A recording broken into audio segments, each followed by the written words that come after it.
this is a weird one.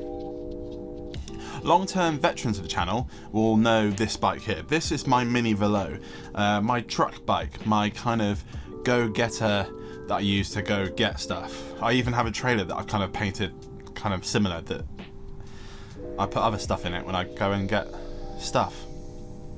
I don't really ride this bike out of my neighbourhood. I probably ridden it a mile or two max in one go, but I don't think I've even ridden it that much. I reckon less than a mile, to be honest. It's perfect for that. I go and get parcels, I go get this, you know, just, again, it's my stuff bike. But I was thinking the other day, whilst I was going through the fleet and trying to work out which bikes actually need to stay in the fleet, and this is one that I kept questioning. I've got other bikes I can just go and get stuff with, or even just like with big bags and, you know, whatever else, but this one I wasn't 100% sure on it, so I decided why not take it into central London and go for a bit of a ride on it. So I decided one of my most average kind of normal rides I do when I go into the city is about 20 miles. 10 miles in, 10 miles back. And I decided that would be a great idea. So I made a video of it.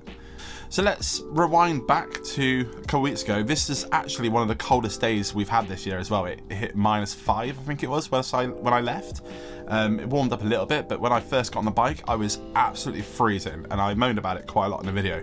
But let's go back to a few weeks when a very miserable Craig was getting on a bike and wasn't quite sure why he was doing it at that point.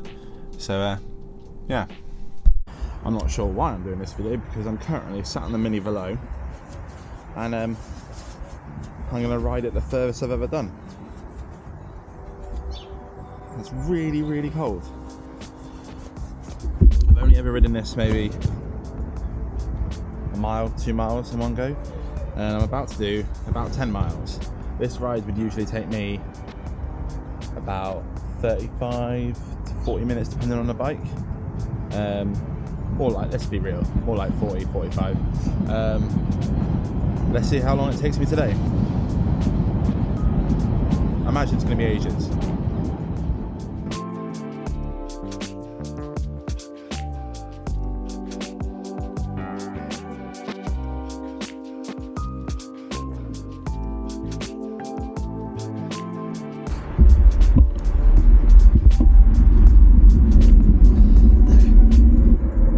I've been riding for 7 minutes.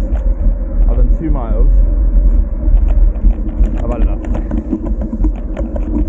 I'm going to sleep early. I'm going to do it. It's freezing cold, and it's slow, isn't it?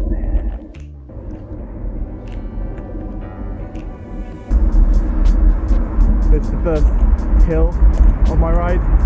This is going to take me a minute, I imagine.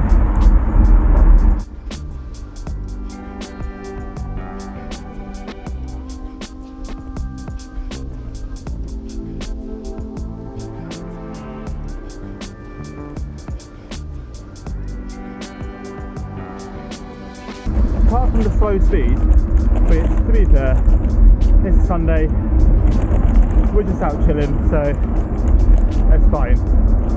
The one thing I really don't like is that if I let go of the handlebars a little bit, you start shaking around. This part of the video is brought to you by Hiplock. The awesome guys at Hiplock have actually taken me on as a rider for 2023, and I am unbelievably excited about it. One of the locks I do want to talk about very quickly is the Z-Lock. The Z-Locks I've been using for a very long time, and before anybody says it, that won't be strong enough to stop someone stealing it. I know. I don't use this to lock my bike up and then go off in town for a few hours. This is purely for dropping it off outside whilst you nip in somewhere you're going to be about 2 minutes. It's a deterrent, and that's what I love about this thing. I always have at least one with me no matter where I go, sometimes even if I don't even bring a bike.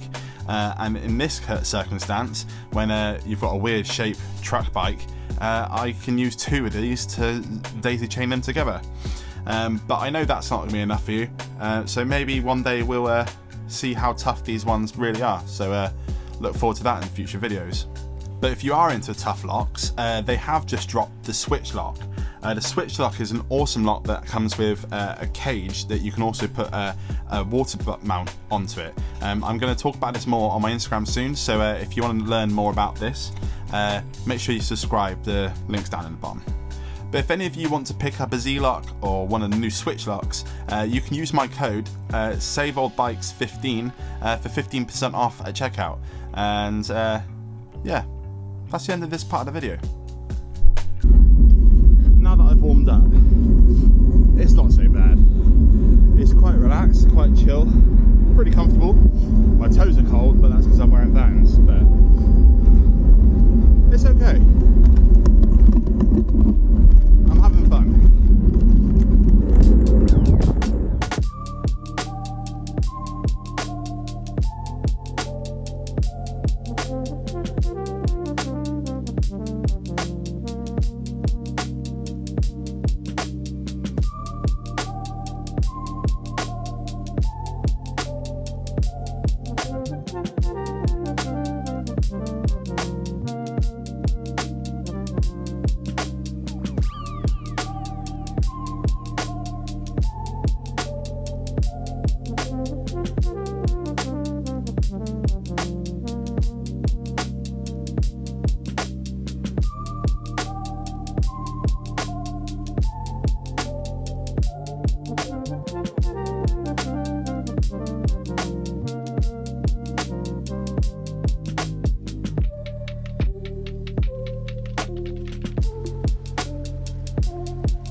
And that was that. That was the end of my ride. I did obviously have to turn around and ride it back again, which I decided to take a couple of hours, see some friends, do some things, and then ride back after that because, well, it was awful. And I'm probably gonna kind of contradict myself a little bit here. It was awful, and I loved it. So let's talk about that for a second. I was honestly ready to get rid of this bike. I didn't really ride it that much, and when I did ride it, it was just for like a 10-minute ride, if that. You know, it just didn't seem like it was worth having. But the reason I started doing what I do is because, one, I want to save old bikes. I definitely feel like there's too much wastage in the bike world, and the older ones and the weirder ones are the ones that are the most fun. And fun is the word to use on this trip. Like, I'm not gonna do it every week. I probably won't do it again for a couple of months until it gets warm. But it was crazy fun, and I loved riding the bike. And at the end of the day, that's why we do this. To kind of go deeper with this has kind of made me think about my whole fleet and all my bikes I have at the moment. I feel like I've gone down this rabbit hole of trying to make the best of the best out of these old bikes. And I'm getting a bit bored of that. In the summer last year, I spent some time on my Emil, which was my favourite bike. At one point, I painted it with my son, which you have to go and see that video if you haven't seen that. It's linked just above. It's definitely one of my favourite videos I've ever made.